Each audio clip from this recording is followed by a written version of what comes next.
जय हिंद मेरे प्यारे साथियों। तो आप लोगों का स्वागत है आपके अपनी यूट्यूब चैनल KSN क्लासेस में। तो बात करते हैं कि हम लोगों ने बिहार बोर्ड 12th क्लास वालों बच्चे का काव्य खंड का आज जो चैप्टर की बारी है वो चैप्टर की बारी है आपकी 12वां चैप्टर की बारी है, ठीक है। जिसमें हम लोगों ने पिछले वाले चैप्टर में अभी तक जितनी सारी काव्य खंड की क्लास खत्म की है, जिसमें ऑब्जेक्टिव और भावार्थ था, और आपकी हिस्ट्री की पूरी ऑब्जेक्टिव की क्लास खत्म हो चुकी है, और प्रीवियस ईयर के 18-19 की क्लास आपकी प्ले लिस्ट बनी हुई है, वहाँ पर जाके आप देख सकते हैं।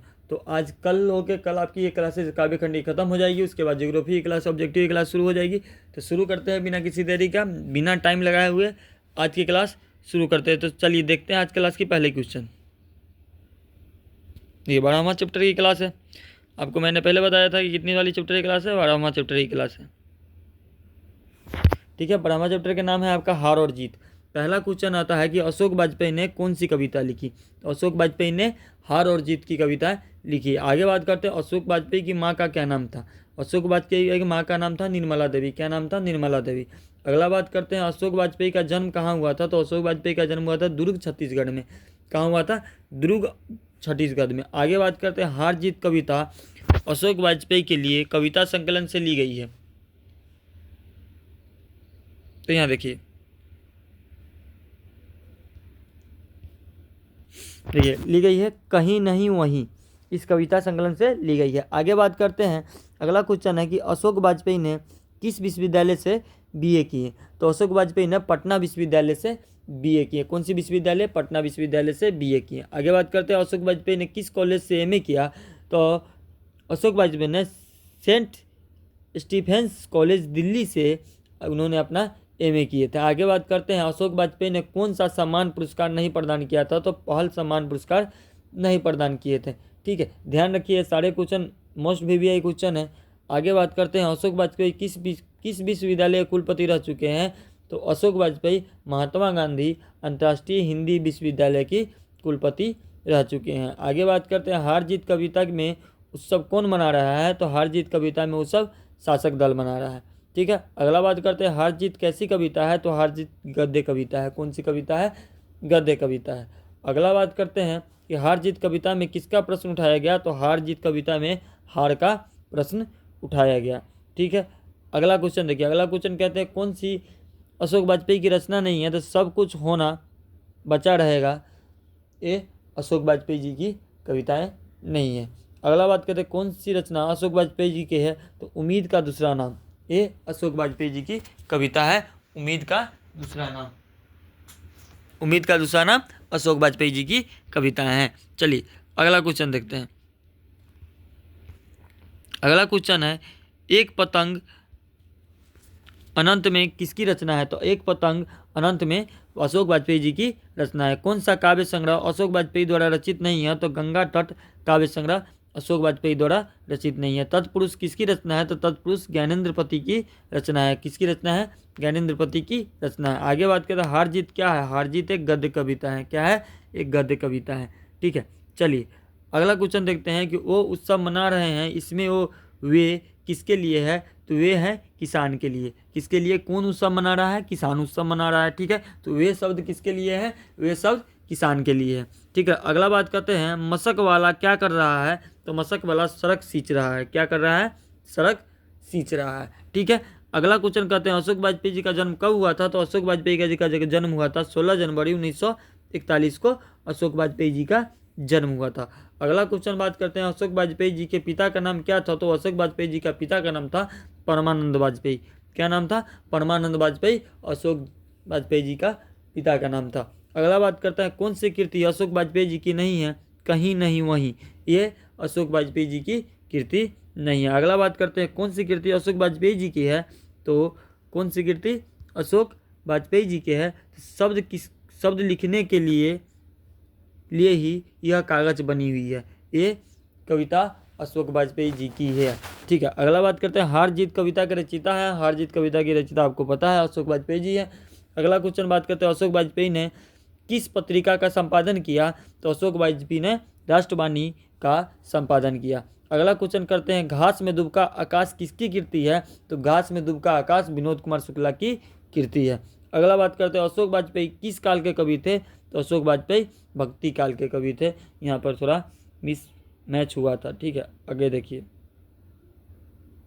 चलिए भावार्थों को समझते हैं। देखिए भावार्थ, तो उत्सव मना रहे हैं, सारे शहर में रोशनी की जा रही है, उन्हें बताया गया है कि उसकी सेना और रथ विजय प्राप्त कर लौट रहे हैं। ठीक है, ये भावार्थ का लाइन है। ठीक है, इसमें दूसरा कलर नहीं डाल पाया, शायद भूल गए होंगे, लेकिन ये भावार्थ का लाइन है, याद रखिएगा। नीचे है आपका भावार्थ का अर्थ। आप क्यों कह रहा है कि प्रस्तुत पंक्ति हार जीत शीर्षक गद्य कविता से ली गई, जिसमें रचनाकार अशोक वाजपेयी जी है। इन पंक्तियों में कवि ने राजनीतिक झूठ को उजागर किया है। कवि कहता है कि नेता जनता को दिग्भ्रमित करते हैं और उन्हें वास्तविकता से दूर करते हैं। वाजपेयी जी ने इस कविता में जनता और शासक का सही चित्रण प्रस्तुत किया है। शासक वर्ग भोली भाली जनता को गुमराह करके खुद सुख भोगती है। कवि ने जनता को जागरूक करने का प्रयास किया है। कहने का मतलब क्या है कि ये जो भावार्थ की कविता की लाइन थी, इसका अर्थ ये था कि जो नेता लोग होते हैं वो जनता को गुमराह करते हैं, उसको एक भोला भाला जनता को बहला फुसला कर वो अपने वोट को निकाल लेते हैं, काम को निकाल लेते हैं। जीतने के बाद उनकी यादें नहीं आती, किसको? नेता को। ठीक है, पहली भावार्थ में ये याद रखिएगा। ठीक है, अब सेकेंड भावार्थ को देखते हैं। सेकेंड भावार्थ क्या कह रहा है? कह तो ज़रूर बहुत कुछ रहा होगा। ये सिर्फ और सिर्फ एक कहानी है। आपको बता दूं कि ये सिर्फ और सिर्फ क्या है? एक कहानी है। और इस कहानी को अगर कह दे कि अशोक वाजपेयी जो है की कहानी के बारे में बताइए, तो आपको ये बताना पड़ेगा। ठीक है, देखिए, नागरिकों में ज़्यादातर को पता नहीं है कि किस युद्ध में उनकी सेना और शासक गए थे। युद्ध किस बात पर था ये भी नहीं कि शत्रु कौन था, पर वह विजय पर्व मनाने में तैयारी में व्यस्त है। उन्हें सिर्फ इतना ही पता है कि उनकी विजय हुई है। उनकी से आशय क्या है ये भी स्पष्ट नहीं है। देखो, नेता को जनता को ये भी नहीं पता युद्ध किससे हुआ, दुश्मन कौन है, शत्रु कौन है, कितने लोग गए, कितने लोग आए। बस उनका यही मतलब है कि वो जीत की उत्सव मना रहे हैं। ठीक है, यही कह रहा है। तो इसका उस कहानी का भावार्थ का अर्थ समझिएगा। प्रस्तुत पंक्ति ये तो आपको लिखना पड़ेगा, जिसके रचनाकार अशोक वाजपेयी। इन पंक्तियों में कवि ने राजनीतिक झूठ को उजागर किया है। कवि कहते हैं कि भोली भाली जनता को बताया जाता है कि युद्ध में उनकी सेना विजय होकर लौट रही है, जबकि शहर के नागरिकों को ये भी पता नहीं है कि युद्ध में किनके बीच हो रहा है, युद्ध में होने का कारण क्या था। कवि कहना चाहता है कि सत्ताधारी लोग जनता को वास्तविकता से दूर रखते हैं और लोगों को पता ही नहीं है कि आखिर युद्ध किससे हो रहा है। जनता को यही बताया जाता है कि उनकी विजय हुई है। ठीक है, कह रहा है इनमें कविता में कवि कह रहे हैं कि जनता को तो ये तक नहीं बताया गया कि युद्ध किससे हो रही है, कहाँ हो रही है, किसके लिए हो रही है, किस कारण से हो रही है। लेकिन इतना ज़रूर बताया गया है कि उनका जो सेना था, उनके जो लोग थे, वो विजय प्राप्त करके वापस लौट रहे हैं। लेकिन उनको, जनता को नेता लोग वास्तविकता से क्या रखते हैं? दूर रखते हैं।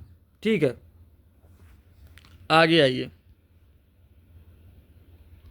किसकी विजय हुई? सेना की, शासक की नागरिकों की। किसके पास पूछने का अवकाश नहीं। नागरिकों को नहीं पता कि कितने सैनिक गए थे और कितने विजय वापस आ रहे हैं। ठीक है, इन पंक्तियों में राजनीतिक झूठ का उजागर किया है। इतने लाइन आपको लिखना पड़ेगा। भोली भाली जनता को बताया जाता है कि युद्ध में उनकी सेना विजयी हुई है, लेकिन जनता को ये भी पता नहीं है कि विजयी सेना की है या शासक की या नागरिकों की। यह बात पूछने के लिए किसी के पास समय भी नहीं है। नागरिकों को ये भी नहीं पता कि कितने सैनिक गए थे और कितने वापस आ रहे थे। ये चीज़ें एक कवि कह रहे हैं कि जनता को तो यहाँ तक मालूम नहीं है कि युद्ध नागरिकों के थी, सेनाओं के थी या कहीं और से थी। बस इतना बताया जा रहा है कि युद्ध थी, हम विजय प्राप्त करके वापस लौट रहे हैं। लेकिन नागरिकों के पास इतनी टाइम नहीं है कि वो जाकर ये पूछे कि किससे युद्ध हुई है, कितनी सेना गई थी और कितनी सेना वापस आई थी। ठीक है, यह है वास्तविकता, यह है नेताओं का सच। ठीक है, अब बहुत अच्छी चीज़ें बताई गई है, इसमें ज़्यादा ध्यान से देखिएगा।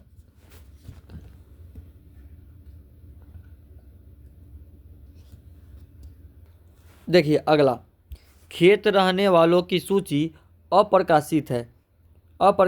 सिर्फ एक बूढ़ा मशक वाला है जो सड़क को सींचते हुए कह रहा है कि हम एक बार फिर हार गए और गाजे और बाजे के साथ जीत नहीं हार लौट रही है, उस पर कोई ध्यान नहीं देता। और अच्छा ये है कि उस पर सड़क सींचने भर की जिम्मेवारी है, सच को दर्ज करने या बोलने की नहीं।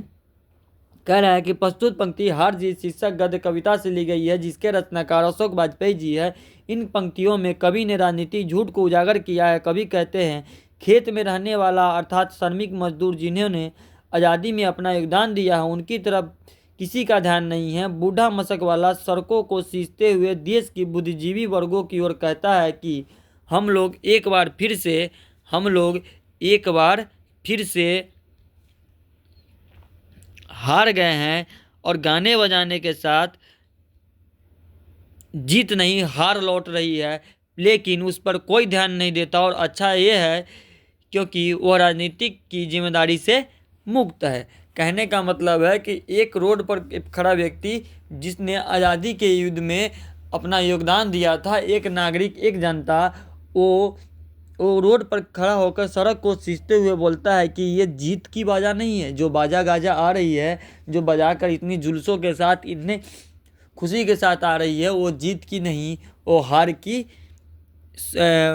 का त्योहार है। हार के लोग उत्सव मना रहे हैं और लेकिन उस पर कोई ध्यान नहीं देता। यह राजनीति क्योंकि वह राजनीति जिम्मेदारी से मुक्त है। ठीक है, ये सारी चीज़ें बहुत छोटी सी चीज़ें हैं, बहुत अच्छी सी चीज़ें हैं, इसको बेहतर ध्यान दीजिएगा।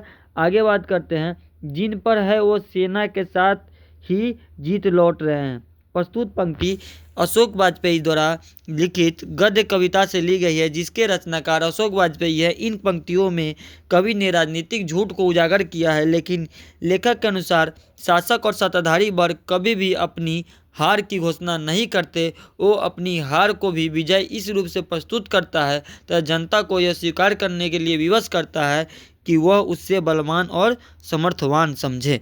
कहने का मतलब यह है कि नेता लोग कभी भी अपनी हार को स्वीकार नहीं करते, हार और जीत का भी उत्सव मनाते हैं। वो बस जनता को ये दिखाना चाहते हैं कि वो उनसे बलवान और समर्थवान लोग हैं। ठीक है, आज की कविताएं, आज की जो क्लास थी हमें यही ख़त्म होती। एक लास्ट चैप्टर आपका काव्य खंड का बच जाएगा, वो चैप्टर होगा आपका गाँव का घर। ठीक है, कल इसकी क्लास को ख़त्म करेंगे, उसके बाद ज्योग्राफी पर चलेंगे, उसके बाद हिंदी पर चलेंगे। बहुत सारी सब्जेक्टें हैं, बहुत सारी जिसके ऑब्जेक्टिव इस सारी चीज़ों को कंप्लीट कराया जाएगा। प्रीवियस ईयर क्वेश्चन का ऑब्जेक्ट क्लास आज आपको अपलोड हो जाएगी, आज या सुबह तक। तो मिलते हैं कल की क्लास में। जय हिंद, आज के लिए इतना ही।